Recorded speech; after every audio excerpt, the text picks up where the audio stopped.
Welcome everybody to another Mando Lessons Live. Coming at you noon Eastern Standard Time here in the Northeast US. Hope you're all doing well. Looks like we got tons of folks in the chat already. That's what I like to see. Hope I'm coming through loud and clear for everybody. YouTube's been changing up the way they do live streams, so let me know if anything goes awry and I'll do my best to fix it. But for now, we've got Lewis and B.S. Fosters and Ant-Man and Sheldon, John, Lawrence, Keith, Rick. All right, coming from all over the world here. We got Minnesota, Netherlands, Indiana, Georgia, UK, Kentucky, Chester, Virginia. Great to see you all here. If you're new to Mando Lessons Live, the way these work is it's about an hour. I don't know if I can get the whole hour today. Fall's been super busy and it's somehow already October, but we'll see how long I can stay here. And it's a great time. If you got questions, throw them out there. No question too advanced or too simple or anything like that. It's all fair game.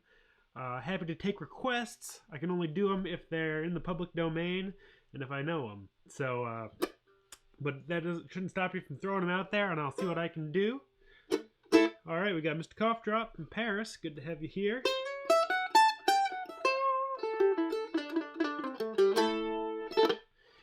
Tune that I just played there was Floppy-eared Mule, a great old-time tune in the key of D, although the B part goes to A. And that's going to be the tune that we play at the end of the hour. Yeah, we'll kind of pass that one back and forth. I'll play the melody, you play the chords, I'll play the chords, you play the melody. You can do some embellishments, some solos, whatever you want to do. That's always a fun part of the hour. It's getting a little cold out here up in Maine. It's finally fall, leaves are falling, and I'm looking forward to this time of year. Ant-Man says, how long have you been playing mandolin? Just about 20 years now. I say I started in the year 2000. I can't remember if that's actually correct, but it's really easy to count from the year 2000. So, yeah, just about 20 years. Yeah, it's been a little while now.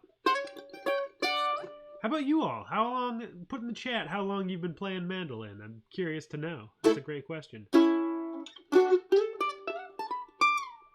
The real Goopy Goop says Buffalo. I don't know what that means, but... Oh, Buffalo, New York, probably. Good to have you here. I thought you were just talking about animals. But yeah, throw in the chat how long you've been playing. I'll play another tune for you. And throw out any questions you might have, and I'll get to them here. Let's see...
Alrighty, so there's a little bit of Lewis guessed it, Arkansas Traveler.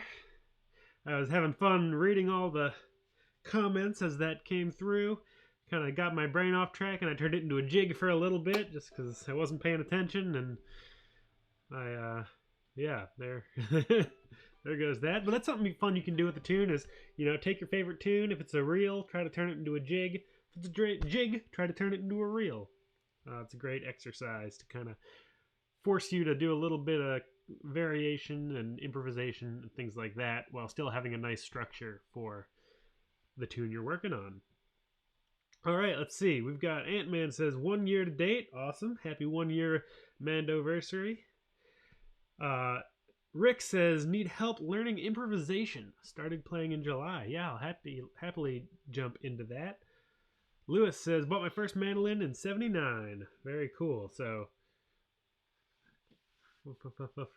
40 years now. Very nice. Is a pentatonic scale for mandolin an important area to focus on? I will also get to that. 3 years with the church band. Awesome.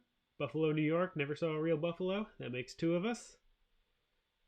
David says he's been enjoying the lessons with Noah. Cool. Yeah, it's been great to have Noah on the channel. I'm very excited. If any of you are in the Michigan area, I'm going to be out there next week, actually a week from yesterday. We're going to be playing. Noah and I are doing some duo shows. First one is in Ann Arbor this coming Friday. What is it, the 11th, I think? But whatever that Friday is, at the Carytown Concerts, which I'm really looking forward to. And then on Saturday, I'm also very excited. We're going to go up to Lansing and go to Elderly Instruments, where we're going to be playing. We're going to do a couple workshops in the afternoon. I think one on melody playing and one on rhythm, chords, and accompaniment. And then we're also going to do a concert there. And I'm really looking forward to exploring Elderly because that's just an amazing store that I've never been in person, but I've bought a lot of stuff from them over the years. So yeah, if you're in Michigan, come say hello. If you need more information, shoot me an email, MandoLessons@MandoLessons.com. You can find it on my website, MandoLessons.com. And yeah, so there's a little spiel on upcoming events. It's going to be a good time. Keith says 2 years for me. Arkansas Traveler, yep, you guessed it. Sheldon says, given one in 2005, didn't know any chords, so I downloaded the chord chart and started learning. That's the way to do it. That's pretty much what I did. Ant-Man says, how comfortable are you before jumping in? How long before you felt comfortable jumping in with others? That's a great question for the chat. And I'll answer that question as well. Yes, pretty much the real Goopy Goops has the right idea. Just jump in as much as you can. It'll force you to learn. Yeah, kind of putting yourself in over your head. It's a great way to improve your skills quickly and just spend time with the instrument. Peggy says, started in 1984. Very cool. Good to have you here, Bert. Another question about improv. Different styles of a tune are a learning experience. Yeah. Taking a tune and jigifying it and reelifying it. Very fun. Double down on my practice, feeling stuck at my current plateau. I know what you mean. I feel the same way a lot of the time. So yeah, I'll do a little talking about, I've got that question about improvisation and also the pentatonic scale. I'll start out with the pentatonic scale. In general, I personally don't find a whole lot of use for the pentatonic scale. I know that it is important to some extent, but I really base a lot of my improvisation, which a lot of people will use the pentatonic scale for. I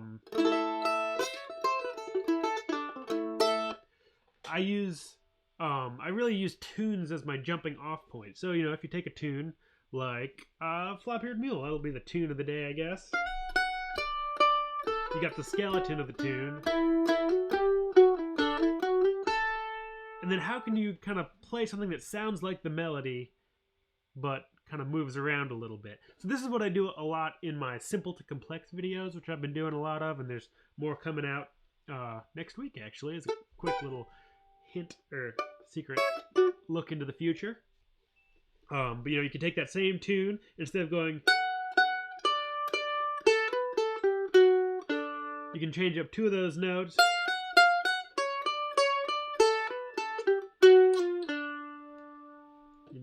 So you got that little chromatic thing.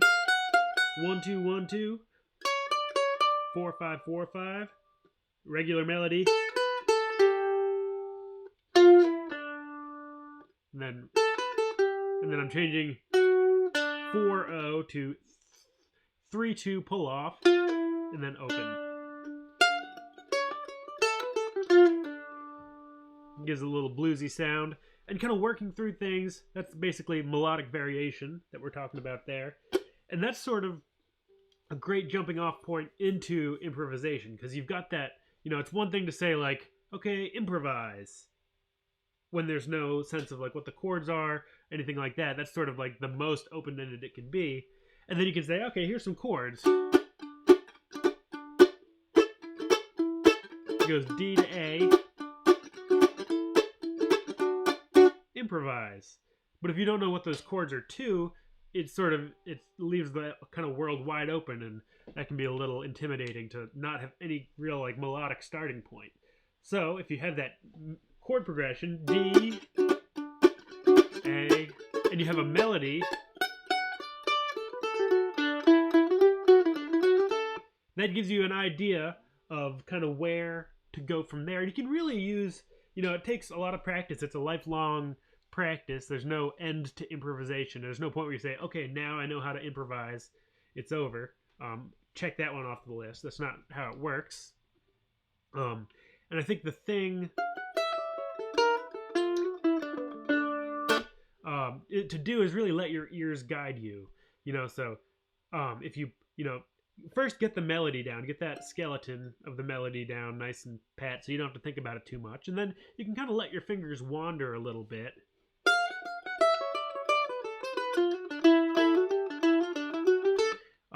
And sort of move away from the melody. Since you're already comfortable with the melody, it'll be that much easier to kind of stretch those boundaries a little bit.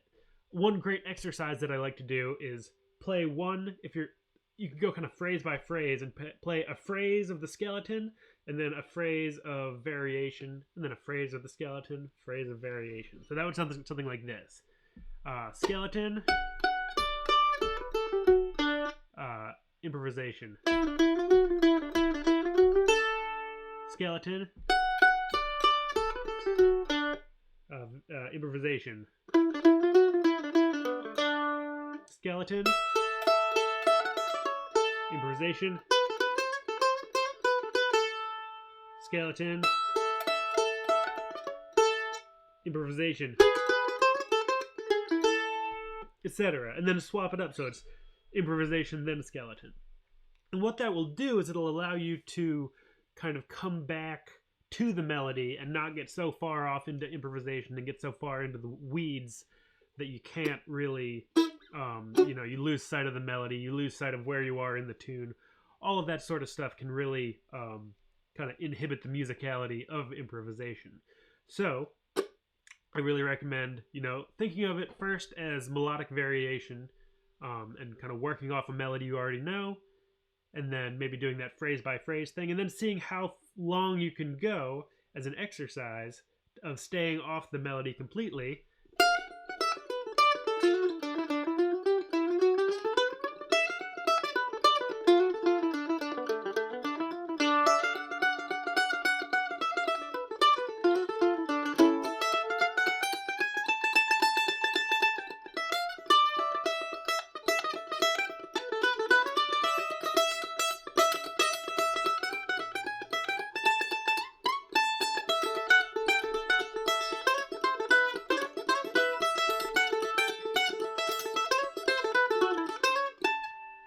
So that was an entirely improvised AABB through the whole tune.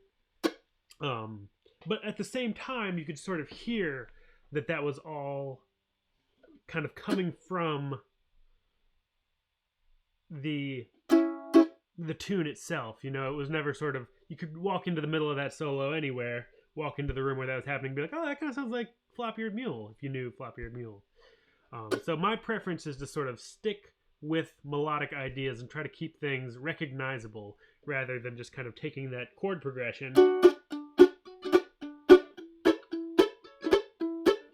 etc., and kind of having free reign of that. That's fun too, but it's not often my preference. So there's a little intro to improvisation.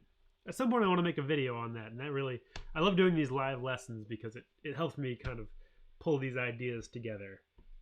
So maybe I'll do a lesson on that soon. All right, I'll catch up with the chat here for a second.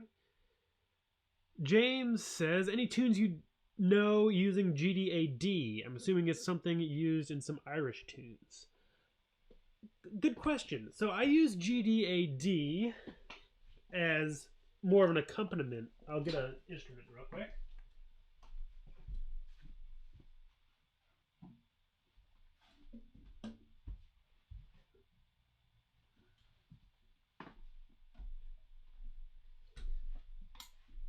So here's a bouzouki that's in pretty much GDAD. It's actually a step lower, so I just have a capo on. So when it's capoed to the second fret, it's GDAD. It's very nice and ringy.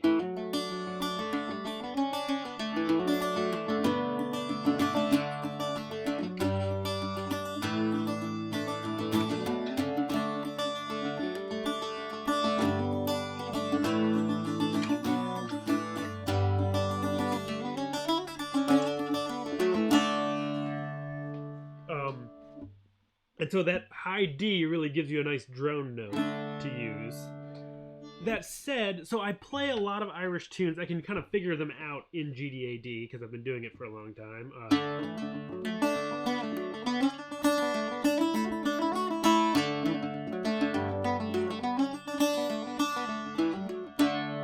But then when you get to strings that often, or parts of a tune that might use the high A or the high B, which is the 5th fret, you're now at the 7th and 9th fret. 7th fret for an A, 9th fret for a B, which is, especially with the extended scale length of a larger instrument, you know, it gets out of first position. So you really start needing to do a little more awkward moves. How does this go?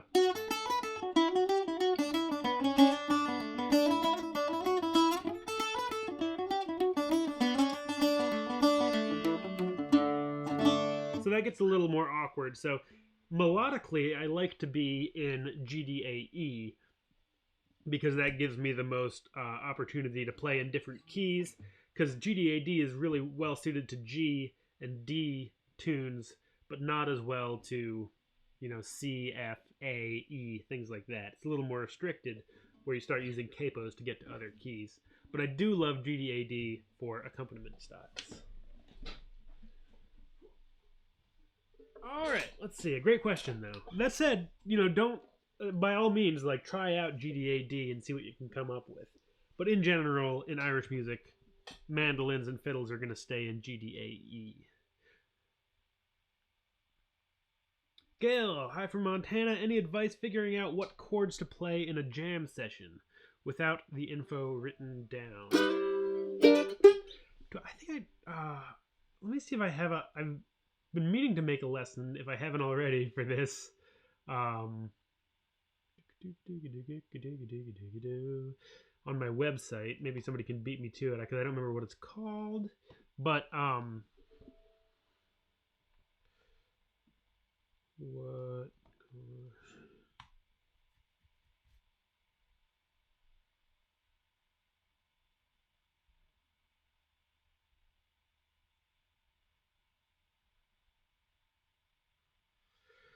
All right, so I don't have a good lesson on this yet on my website, but it's in the works, and it is now anyway.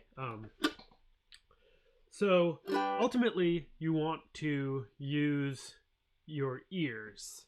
So a tune that I often use in private lessons is "You Are My Sunshine," which unfortunately is copyrighted, so I can't do it online.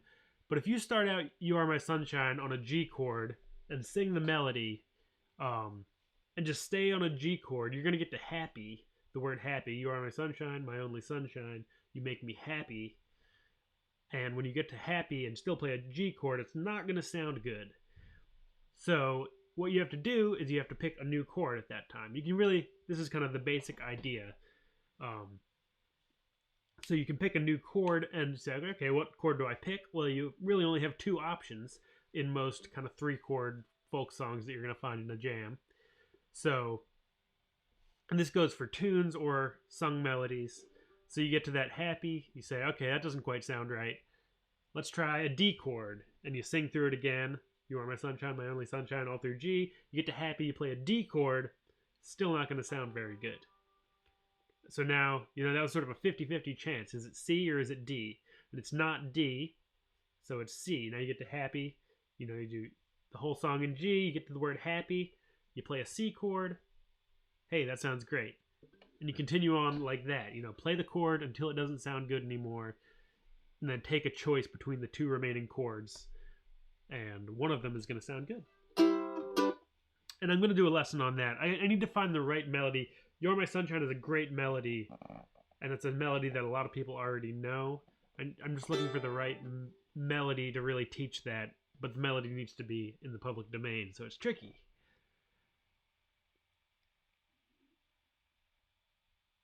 All right, I'm going to catch up with the chat again. Good mandolin for around $300. Check out my website. I've got some written material over there about that. The short answer is the Kentucky KM150.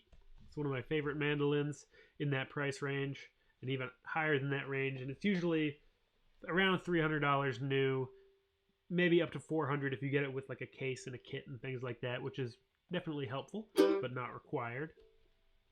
You can find them used sometimes for even cheaper. I'm not sponsored by Kentucky or anything. It's just my go-to choice in that price range. All right, AC, good to have you here from County Cork.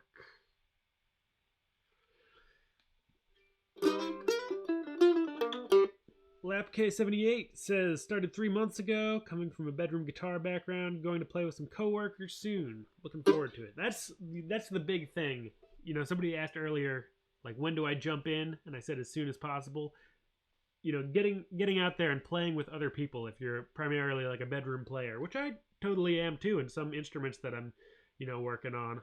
I mostly just play in my house till I get some skills up and go out.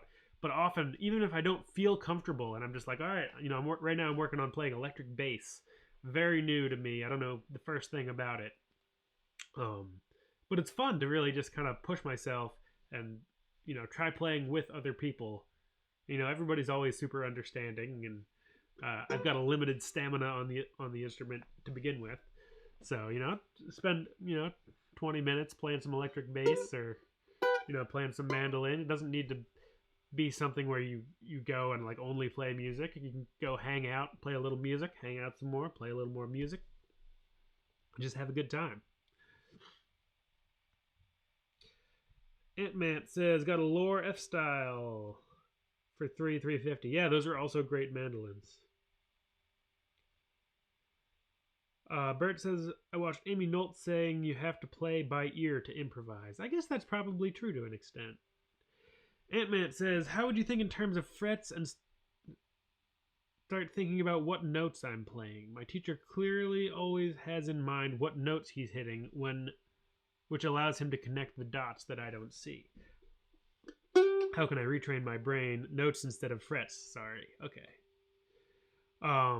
So yeah, one thing you can do, if you look up like mandolin fretboard map, what you can do is just find something that says like, open string is G, D, A, E, first fret, G sharp, D sharp, A sharp, F, or B flat, F. Figure out, you can just sort of create a little game for yourself of like, okay, 6th fret on the A string, a random fret on a random string. What is that note? Okay, let's see. We got A, B flat, B, C, C sharp, D, E flat. And just kind of do that, or, play a little scale and say the notes that you're playing. G, A, B, C, D, E, F sharp, G. and just sort of, it's kind of like flashcards in a way. It's a great way to get into kind of connecting note names with the fretboard.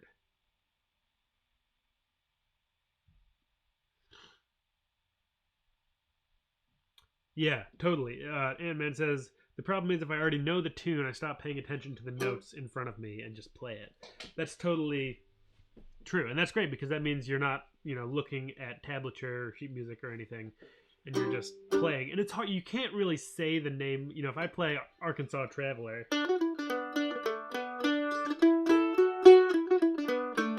I can't say all those notes. D, F sharp, E, D, B, B, A, D, E, F, F. It goes by too quick. So you really need to break out of that and take it as its own exercise rather than incorporating it into tunes.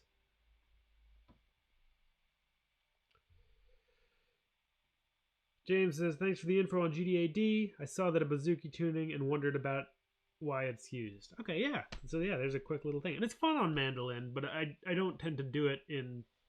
It's more of like a little experimental thing that I do on a mandolin rather than somewhere I really leave my mandolin permanently. Cool. Well, I think right now what we should do, I think I'm going to cut this a little short today. I'm kind of getting over a cold and running out of voice. But we should play Floppy-eared Mule before I head out. So get your mandolin, get your mandolin out, and we're going to be playing Floppy-eared Mule. The way this works is I'll play the melody, you can play the chords behind me, and then we'll swap. So I'll play the chords while you play the melody, swap back and forth. If you don't know the tune at all, it is over on my website. You can find the chords and tablature and sheet music and everything if you want to follow along in that way right now. If you do know the tune, this is a great way to kind of play it up to speed. I'm not going to go super fast, but get a nice solemn rhythm to it. If whatever this tune's called, I already forgot. Floppy-eared Mule is old news to you, and you've played it a million times. See if you can add some improvisation or some double stops or ornamentation. Try to push yourself at whatever level you're at, and see if you can come up with something new. So let's jump into it here. Key of D. So the A part's in D, and the chords are just D, A, D, D, D, A, D. And the B part is in A, and it follows the same form. A, E, A, A, A, E, A.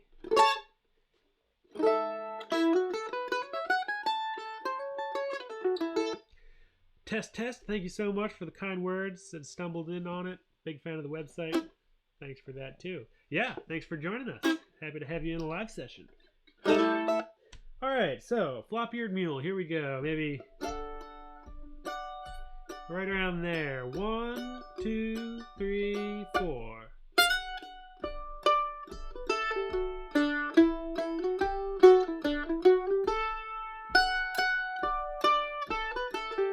Slow it down a little. A2.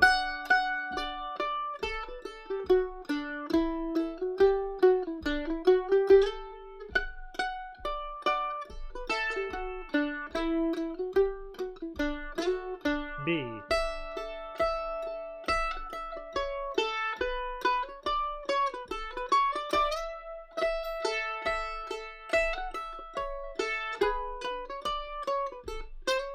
B2.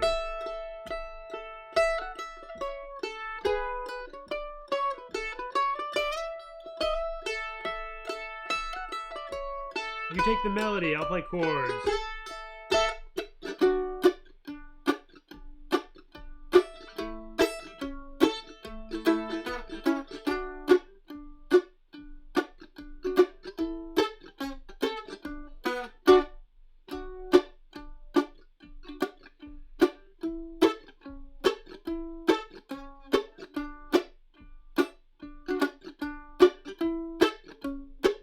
B part.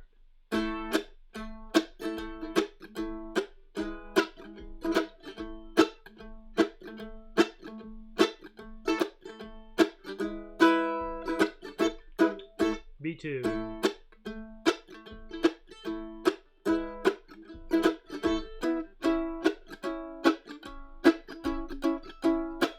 You take the chords, I'll play melody.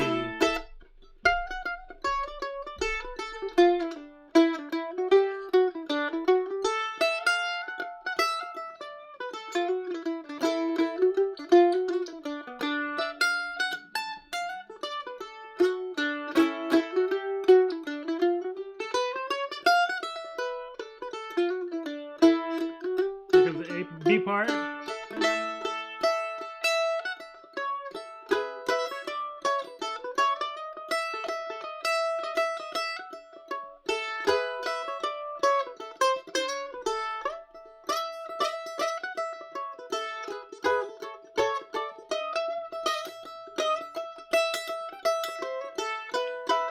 Take it.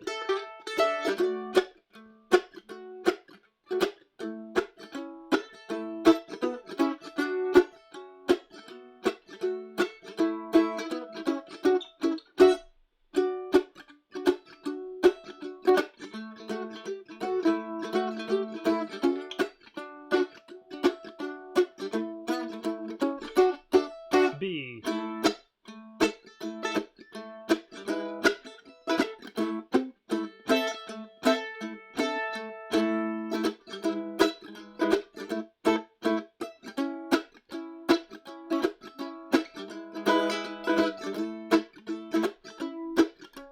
Play the melody one more time. I'll try to play a harmony. I don't know if it'll work.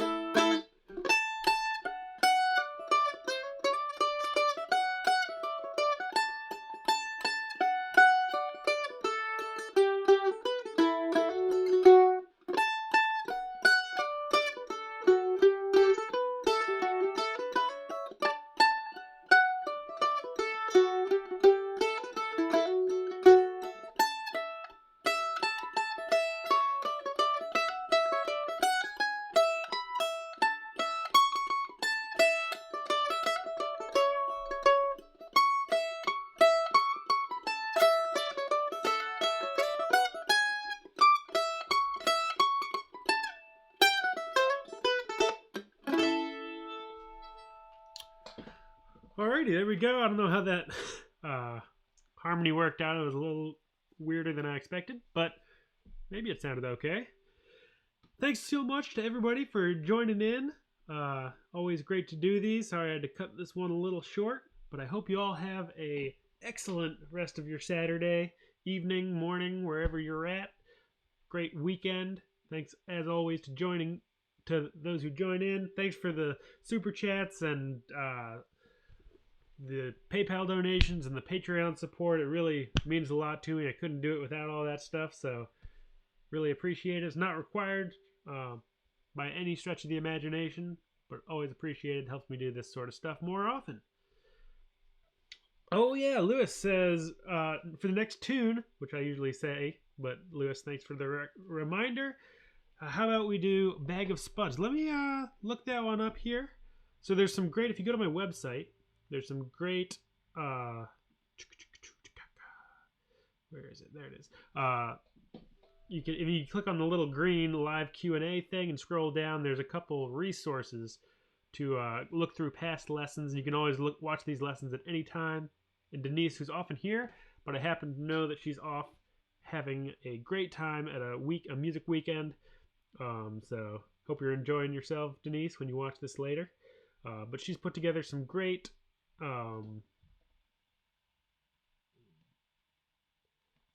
resources. We did do Bag of Spuds as a jam session in episode 26, and I can say that because Denise is on top of it there. But if anyone has a request for next week's jam along, it actually won't be next week because I'll be in Michigan, but soon enough we'll have another one of these. And if you have any suggestions, throw them out there.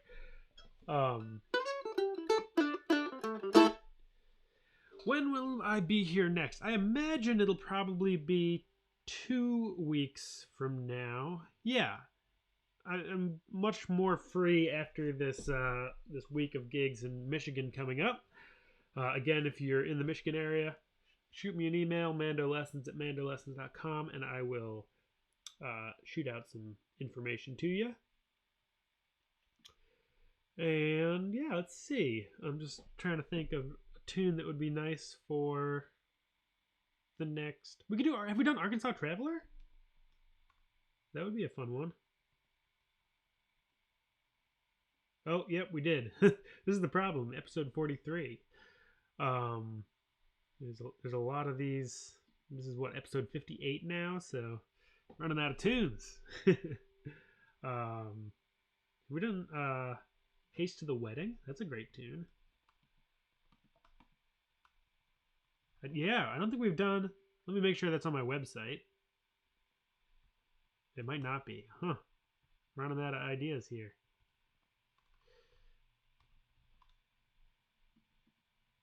Roly Poly. Great song, but unfortunately not on my website and probably copyrighted. Oh, no Haste to the Wedding. Man, I'm really coming up empty here. Have we done Skyboat Song?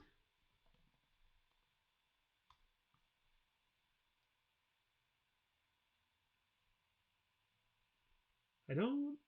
No, we have not done Skyboat Song. All right. So here it is. I'll type it in. Skyboat Song next week. Ooh, Sail Away Ladies, another good one. I don't know if I've. Oh, we actually did that. Episode 28 with Sail Away Ladies. Good to know. Man, gotta start thinking about some new tunes. So yeah, next week, not next week, but in 2 weeks, Skyboat Song. It's a really beautiful, slow tune. Waltz or air, however you want to play it. And we'll have a lot of fun. Thank you all again so much for the support and joining in today. Great to see you all, and looking forward to seeing you all again in 2 weeks. Happy picking. Bye-bye.